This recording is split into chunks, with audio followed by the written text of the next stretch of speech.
Wow, times must be hard in the ghost busting business. The Scooby Gang have had to downgrade to a Volkswagen.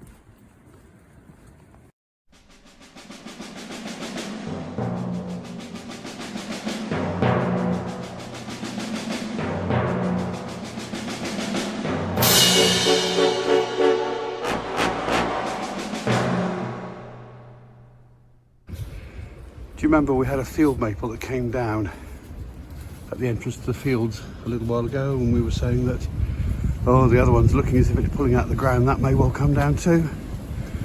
Well, guess what happened last night? We're at the tail end of Storm Darragh, a storm so fierce that the government put out a fear of death warning, and yeah,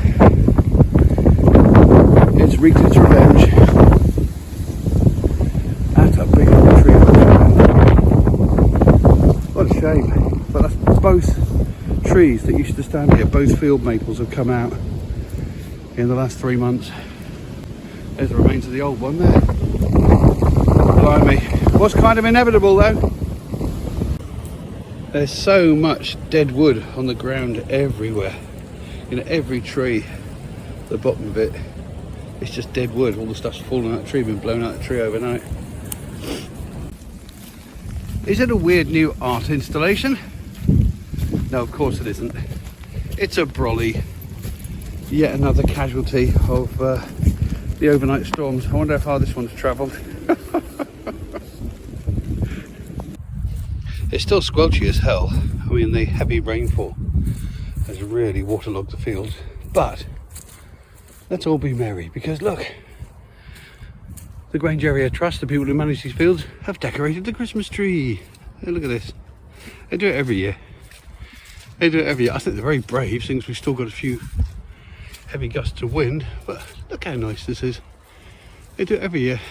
They decorate one of the oak trees with these baubles, and it always looks lovely. It's beginning to look a lot like Christmas, dog. Come on you, keep up. Now you might recall that right at the beginning of this year I said I was going to take a photograph every day of this field because sheep were meant to be going on them, and I thought it would be a rather nice thing to watch the field as it changes. Well, it's now mid-December and nothing's changed except today. Oh my word, the sheep have arrived. Can you see them? Look. Alright, they're up that end of the field at the moment. But there's at least I don't know, 100 sheep there now, and there's electric fences all around the edges now. This has all happened overnight. This wasn't here yesterday, and there's more sheep, if you can see them, up on the far field there, which is all the same field as this. It's just a big field. So yeah, the sheep are finally here.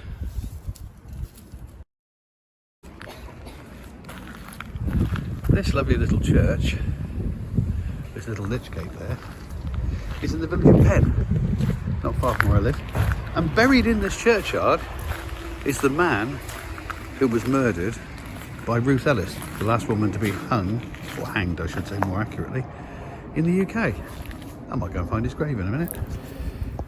Here it is. Here's the grave of David Blakely, a racing driver whose family lived in this village in Penn, who was shot by Ruth Ellis, his girlfriend. He was actually engaged to another woman at the time, and they had an on and off relationship, him and Ruth, which, according to some accounts, was abusive on both sides. But whatever, she actually walked up to him outside a club in 1955 and shot him dead. And as a result, she got the death penalty and was hanged. But it was around the time that Britain was going through a kind of revolution. There was a lot of disillusionment about whether the death penalty was a deterrent, which it isn't. And she ended up being the last woman to be hanged, and the death penalty was abolished shortly afterwards.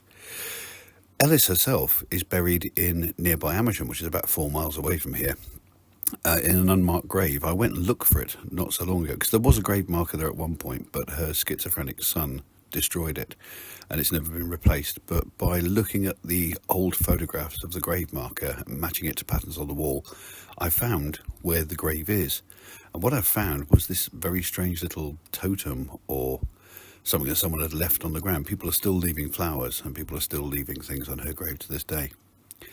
So, tragic story, and as I said, a bit of a link to this area, in the fact that both murderer and victim are buried literally within 4 miles of my house. Back in London, and this is the famous Liberty store. The timbers for this came from a bunch of old warships, amazingly, and the length of the building was dictated by the longest timber they could have. Or was it the width of the building? I can't remember. But it's probably one of the poshest department stores in London. Here we go, Carnaby Street, which was of course the centre of the fashion industry back in the 1960s. These days, sadly, not so many little independent sort of designers and things. It's all bloody big brands now, sadly, but they still put on a good show at Christmas. The Carnaby Street mural, fabulous, isn't it? Look at that. And more modern, someone walking. I have no idea what that's all about. It's obviously an art piece of some kind. Weird. Oh, onwards. Oxford Street looking very Christmassy, my goodness me. That's the view down that way, towards Charing Cross Road, and there's the view towards Oxford Circus. Wowzers. It's looking pretty good.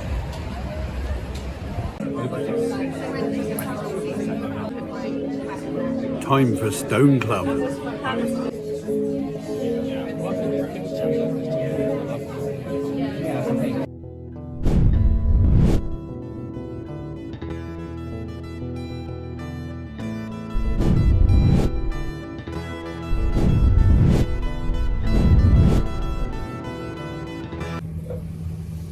The project commemorates the passing of the Green Comet, a comet of ice and dust left over from the original giant cloud of gas and dust from which our solar system was made.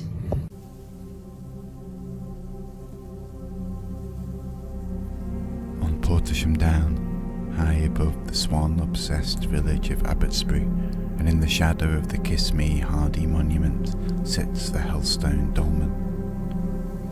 On a parched day in July, the stones are obscured by desiccated vegetation and the sun beats down hard.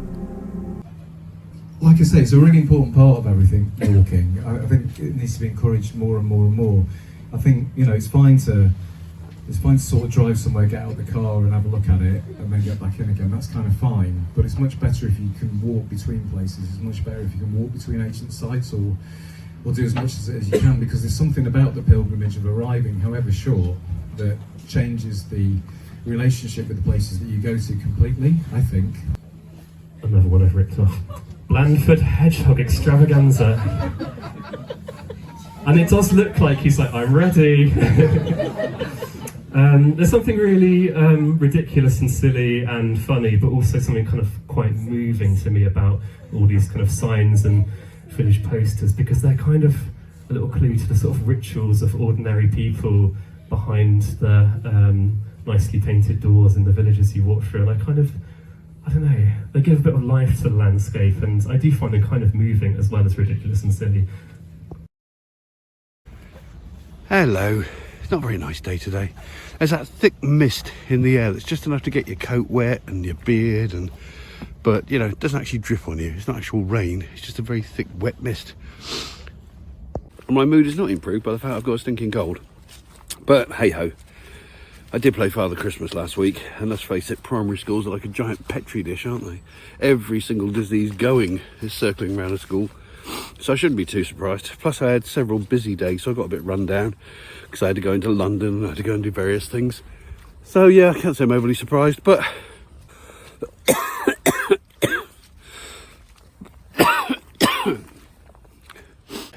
I think I'm over the worst of it.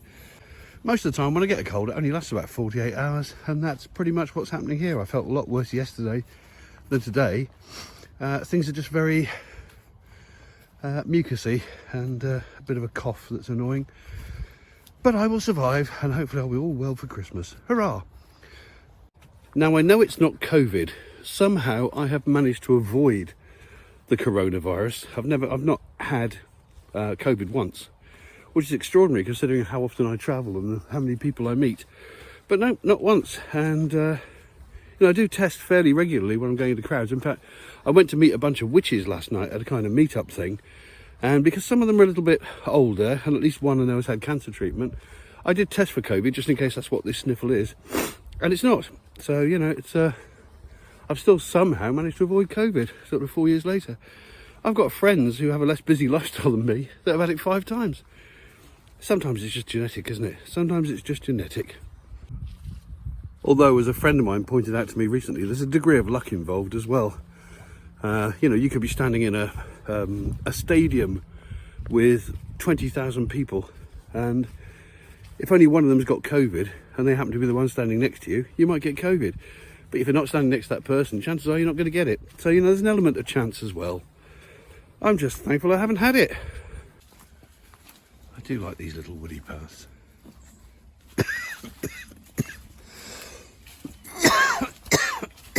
Bloody cold. I am really enjoying seeing the sheep on the fields here. It's lovely.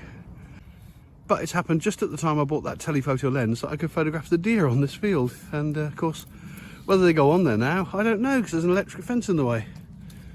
So, yeah, I might not get the deer again. And here's a different view of the other farm field, which has got more sheep on. I hadn't realised he was actually going to utilise both fields. There's this one here, and that field over there, that's the one that goes down and becomes the really long field I was standing at earlier. But he's kept the paths on the edges. There was a bit of argument about whether or not we'd still be able to walk alongside the fields. But, you know, the electric fences are up. The sheep are over there, look, there they are, over on the hill part. No sign of any roe deer though. I have a suspicion I'm not going to see those very often now, because the 2 fields that they've really been enjoying the grass on are both now fenced off. But hey ho, it happens, and the farmer's got to do what's best for his flock. And walking this way, you also get to see that field maple that fell down from a different viewpoint. And here you can see how it's actually done remarkably little damage to the fence to this house. I mean, they've been very lucky. Yeah, it's broken the top of that panel, and it's broken that panel there. But it hasn't completely blocked the lane off. You can actually walk underneath it if you feel brave enough. I mean, it's wedged quite well on the top of those fences and on top of those spars, so it should be all right. We can go under here. I'll be brave. Oh. Yeah, so there you go. Poor old field maple. Right, I think we'll head home now. What do you reckon, Pug? Home time? I think so. I don't know whether you can quite hear it. I'll probably hear it as I get a bit closer. But beyond those trees is the school I played Father Christmas in last week. And they appear to be having an end of term carol concert with all the kids out in the playground. There's a lot of voices there. And they're singing Christmas songs. It's lovely. I've been serenaded all the way around the fields as long as the wind's in the right direction. But now I'm getting a bit closer. I might hear it a bit better.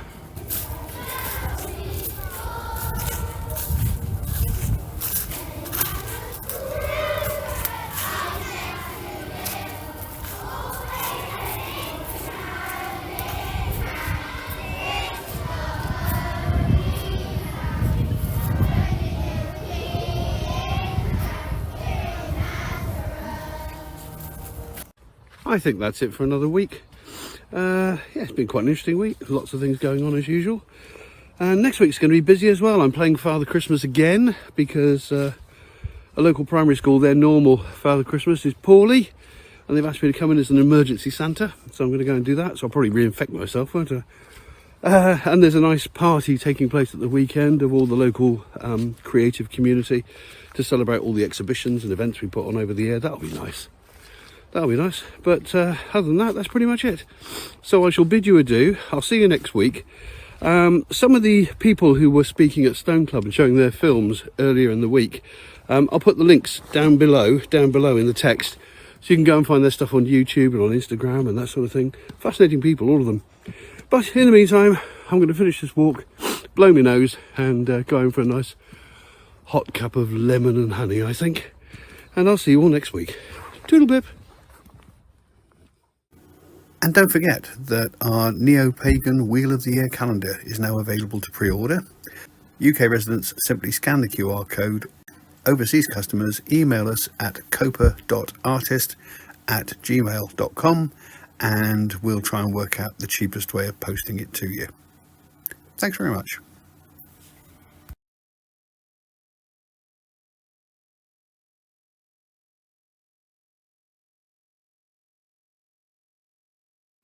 If you've enjoyed this video, then please consider subscribing, or click on some of these links to look at some of the other videos on the channel, or press the like button, or leave a comment. It would be lovely to hear from you.